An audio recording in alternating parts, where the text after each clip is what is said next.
নমস্কাৰ। তো আজি মই এটা খুব সুন্দৰ কবিতা এটা তোমালোকক পঢ়াব লৈছোঁ। কবিতাটোৰ নাম হ'ল দ্য লেক আইল অফ ইনিছফ্ৰি।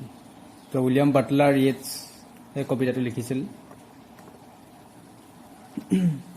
তো এই কবিতাটোত কবিজনৰ যি মনৰ কল্পনা বা তেওঁৰ যি মনৰ ইচ্ছা সেইটোৰ ওপৰত দিয়া হৈছে যে যিজন কবি আছে উইলিয়াম বাটলাৰ য়েটছ, তেওঁ যিহেতু চহৰত থাকে, গতিকে চহৰৰ যি হুলস্থুলীয়া পৰিৱেশ, তো তাৰ পৰা তেওঁ আঁতৰি এটা শান্তিময় পৰিৱেশলৈ তেওঁ যাবলৈ ইচ্ছা কৰিছে। ঠিক আছে, আৰু তেওঁ এখন আইলেণ্ডলৈ যাবলৈ ইচ্ছা কৰিছে। সেই আইলেণ্ডটোৰ নাম হ'ল ইনিছফ্ৰি। সেইকাৰণে এই কবিতাটোৰ নাম দিয়া হৈছে দ্য লেক আইল অফ ইনিছফ্ৰি। ঠিক আছে, তো কবিজনে যি আধুনিক যুগৰ যি যান্ত্ৰিকতা, চ' তাৰ পৰা আঁতৰি এটা শান্তিময় পৰিৱেশত তেওঁ থাকিবলৈ তেওঁ ইচ্ছা কৰিছে। ঠিক আছে, এতিয়া সেইকাৰণে তেওঁ এটা আইলেণ্ড তেওঁ বাছি লৈছে, আৰু যিটো আইলেণ্ডত তেওঁ সৰু কালতে তেওঁ ল'ৰালি কালটো তাত তেওঁ স্পেণ্ড কৰিছিলে সেই আইলেণ্ডখনত। সেইকাৰণে তেওঁ সেই আইলেণ্ডটো ভালদৰে জানে যে তাত পৰিৱেশটো কেনেকুৱা, আৰু সেইকাৰণে তেওঁ যেতিয়া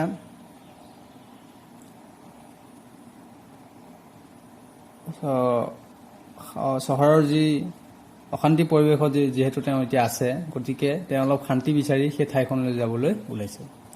আৰু সেই ঠাইত গৈ তেওঁ কি কৰিব, তেওঁ পৰিকল্পনাবোৰ কি, চ' তাৰ বিষয়ে এই কবিতাটোত অতি সুন্দৰভাৱে কোৱা হৈছে। ঠিক আছে, চ' প্ৰথমে মই কবিতাটো পাঠ কৰি দিছোঁ, তাৰপিছত এটা পেৰেগ্ৰাফ মই বুজাই দিম। ইয়াত কৈছে দ্য লেক আইল of Innisfree. This well-known poem explores the poet's longing for the peace and tranquility of Innisfree, a place where he spent a lot of time as a boy. This poem is a lyric. So, কবিজনে Innisfree নামৰ যিখন island আছে তাত তেওঁ কি বিচাৰি গৈছে? শান্তি। তেওঁক শান্তি লাগে, গতিকে তেওঁ এখন শান্তিময় পৰিৱেশত তেওঁ থাকিবলৈ ইচ্ছা কৰিছে। সেইকাৰণে তেওঁ সেই ঠাইখনলৈ গৈছে, ক'ত? ইনিছফ্ৰি, য'ত তেওঁৰ ল'ৰালি কালটো তাতে তেওঁ অতিবাহিত কৰিছে। ঠিক আছে, সেইকাৰণে সেই ঠাইখনৰ লগত তেওঁ পৰিচিত। So I will arise and go now and go to Innisfree, and a small cabin built there of clay and wattles made. 9 bean rows will I have there, a hive for the honey bee, and live alone in the bee loud glade. And I shall have some peace there, for peace comes dropping slow, dropping from the vales of the morning to where the cricket sings.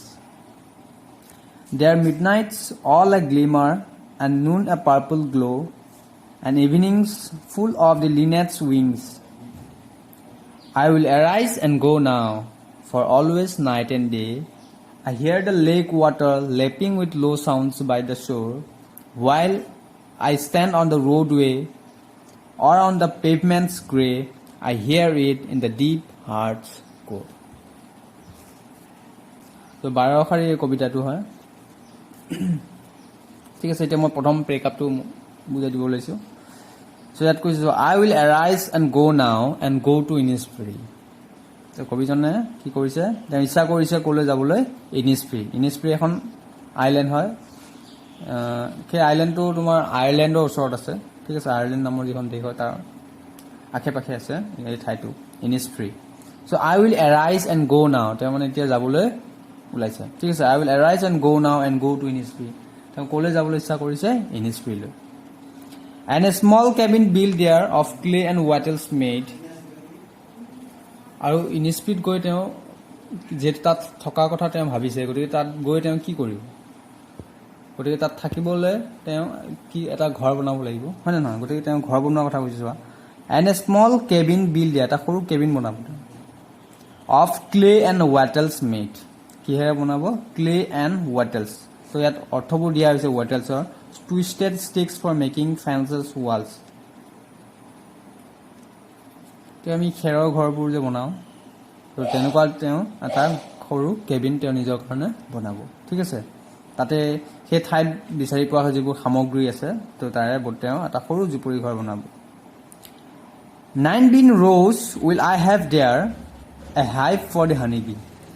যেহেতু তাত থাকিব তেওঁ ঘৰ বনাব চ' অকল ঘৰ বনালেতো নহ'ব তেওঁ খাবৰ কাৰণেও কিবা তাত ব্যৱস্থা কৰিব লাগিব গতিকে তেওঁ কি ৰুব বিন ৰুব 9 bean rows will I have there তেওঁ কি ৰুব 9 bean rows মানে 9 শাৰীকৈ তেওঁ কি ৰুব তাত বিন ৰুব এটা ভেজিটেবল হয় ঠিক আছে 9 bean rows will I have there গতিকে তেওঁ খাবলৈ তাত কি কৰিব বিনৰ খেতি কৰিব a hive for the honey bee তাৰপিছত তেওঁ মৌ পুহিব a hive for the honey bee তাত এটা মৌ বাঁহ দিব তাত মৌবোৰে তাত কি দিব হানি তৈয়াৰ কৰিব হয়নে নহয় বা মৌ তৈয়াৰ কৰিব and live alone in the bee loud glade আৰু সেই মৌ বাঁহৰ মাজতে তেওঁ থাকিবলৈ ইচ্ছা কৰিছে ঠিক আছে আৰু অকলে and live alone in the bee loud glade তেওঁ অকলেই থকাটো তেওঁ কি কৰিছে ইচ্ছা কৰিছে ঠিক আছে চ' প্ৰথমে তেওঁ কি কৰিব ইনিস্ফ্ৰীলৈ যাবলৈ ওলাইছে হয় নে নহয় আৰু তাত গৈ তেওঁ প্ৰথমে কি কৰিব প্ৰথমে এটা ঘৰ সাজিব সৰু ক্লে এণ্ড ৱেটেলছে এইবোৰ সামগ্ৰী লৈ তেওঁ এটা সৰু ঘৰ সাজিব তাত তেওঁ বিন এটা ভেজিটেবল হয় চ' তাৰ কি কৰিব তেওঁ তাত খেতি কৰিব 9 bean rows will I have there তাৰপিছত a hive for the honey bee তাৰপিছত তাত মৌচাক এখন তৈয়াৰ কৰিব মৌমাখিৰ কাৰণে ঠিক আছে যাতে তাৰ পৰা তেওঁ কি কৰিব পাৰে মৌ লাভ কৰিব পাৰে ঠিক আছে এইটো আমাৰ আছিল ফাৰ্ষ্ট পেৰাগ্ৰাফ এতিয়া ছেকেণ্ড পেৰাগ্ৰাফ চোৱা and I shall have some peace there for peace comes dropping slow' তো তাত তেওঁ কৈছে যে তাত তেওঁ কি পাব বিচাৰি পাব শান্তি যিহেতু তেওঁ শান্তি বিচাৰি গৈছে হয় নে নহয় তেওঁ চহৰৰ যান্ত্ৰিকতাৰ মাজৰ পৰা তেওঁ আঁতৰি ক'লৈ গৈছে এখন শান্তিময় পৰিৱেশলৈ গৈছে গতিকে তাত তেওঁ শান্তি বিচাৰি গৈছে চ' সেইকাৰণে কৈছে যে and I shall have some peace there মই তাত শান্তি পাম for peace comes dropping slow' আৰু শান্তিটো কেনেকৈ আহিব লাহে লাহে আহিব ঠিক আছে dropping from the veils of the morning to where the cricket sings তো ভেইলছ মানে হ'ল উৰণি মাইকী মানুহবোৰে যে উৰণি লয় মুখখন থাকিবলৈ তেনেকুৱা ঠিক আছে চ' ইয়াত কবিতাটোৱে কি কৰিছে পাৰ্চনিফাই কৰিছে so' dropping from the veils of the morning to where the cricket sings মানে ৰাতিপুৱা ভাগত যেতিয়া মেঘে আৱৰি আহিব ঠিক আছে বা কলা মেঘে যেতিয়া ৰাতিপুৱা ভাগটো চানি ধৰিব ত' সেইটোক তেওঁ কি কৰিছে পাৰ্চনিফাই কৰিছে যেনেকৈ এজনী মাইকী মানুহে নিজৰ মুখখন থাকিবলৈ উৰণি ব্যৱহাৰ কৰে ঠিক তেনেকৈ ৰাতিপুৱাটো আৰু যি কলা মেঘ বা ডাৱৰ সেইটোক উৰণি বুলি কৈছে ঠিক আছে ৰাতিপুৱাই যেন উৰণি লৈছে ত' তেনেকৈ পাৰ্চনিফাই কৰিছে কবিজনে so' dropping from the veils of the morning to where the cricket sings আৰু ক্ৰিকেট যি এটা ইনচেক্ট আছে পৰু আছে সেইটোৱে যেতিয়া কান্দিব বা গান গাব তেতিয়া কি হয় সেই ঠাইলৈ শান্তিৰ পৰিৱেশ ঘূৰি আহিব there midnight's all like glimmer মানে মিড নাইট মানে মাজনিশা যে তৰাই টিৰ বিৰাই থাকিব ৰাতিৰ আকাশত চ' সেইটো গ্লিমাৰ বুলি কৈছে ঠিক আছে তেতিয়া শান্তি তেওঁ বিচাৰি আহিব তেওঁৰ ফালে and noon a purple glow' and evenings full of the linnet's উইং নুন এ পাৰ্পল গ্ল' মানে সূৰ্যটো যেতিয়া অস্ত যাওঁ অৱস্থা সময়ত সেইখিনি সময়ত চাব কালাৰটো অলপ পাৰ্পল টাইপৰ হৈ যায় চ' সেইখিনি কৈছে আৰু তো সেই দৃশ্যটো দেখি তেওঁৰ মনলৈ কি আহিব শান্তি ঘূৰি আহিব বা সেই ঠাইলৈ শান্তি ঘূৰি আহিব and evenings full of the linnet's উইং আৰু সন্ধিয়া সময়ত লিনেট নামৰ এটা চৰাই আছে এইটো linnet a small brown and grey bird with a short beak সৰু ঠোঁটটো সৰু হয় এটা সৰু চৰাই সেই চৰাইটো সন্ধিয়া সময়ত উৰি ফুৰিব হয় নে নহয় আৰু তেতিয়া সেই ঠাইলৈ তেওঁ কি কৰিব শান্তি আহিব বুলি কৈছে ঠিক আছে এতিয়া আছে আমাৰ last paragraph so' I will arise তেওঁ এতিয়া আকৌ ৰিপিট কৰিছে আই will arise and go' now for always night and day তেওঁ মানে সেই ঠাইডোখৰ মানে ভাল পাইছে যে তেওঁ ৰাতি দিনে সেই ঠাইত থকাটো তেওঁ ইমাজিন কৰিছে বা তেওঁ বিচাৰিছে যে সেই ঠাইলৈ তেওঁ আকৌ সদায় ৰাতি দিনে তাতে থাকিব বা তালৈ যাব I hear the lake water lapping with low' sound so' তাত সেই আইলেণ্ডত কি আছে এটা লেক আছে মানে হ্ৰদ বা নিজৰা বুলি কওঁ আমি I hear the lake water lapping with low sounds by the shore. তো নিজৰা পানীখিনি যেতিয়া আহি পাৰত আহি যেতিয়া খুন্দা লাগিব এটা শব্দৰ সৃষ্টি হয় যেনেকৈ সাগৰ ঢৌ আহি যেতিয়া পাৰত আহিব তেতিয়া শব্দৰ সৃষ্টি হয়, ঠিক তেনেকৈ চ' নিজৰ পানী বা সেই হ্ৰদৰ পানী যেতিয়া পাৰলৈ আহি যেতিয়া খুন্দা খাব শিলত তেতিয়া এটা শব্দৰ সৃষ্টি হয়। চ' while I stand on the roadway or on the pavement scrape. So, কবিজনে কৈছে যে মই যেতিয়া ৰাস্তাৰে গৈ আছো বা ফুটপাথেৰে গৈ আছো বা কোনো চহৰত যেতিয়া মই আছো তেতিয়া মই কি কৰোঁ সেই শব্দবোৰ মই শুনা পাওঁ। I hear the lake water lapping with low sounds by the shore. তেওঁ সেই হ্ৰদৰ পানীবোৰ বা নিজৰ পানীৰ শব্দবোৰ তেওঁ মনলৈ আহি থাকে বা তেওঁ শুনা পাই থাকে।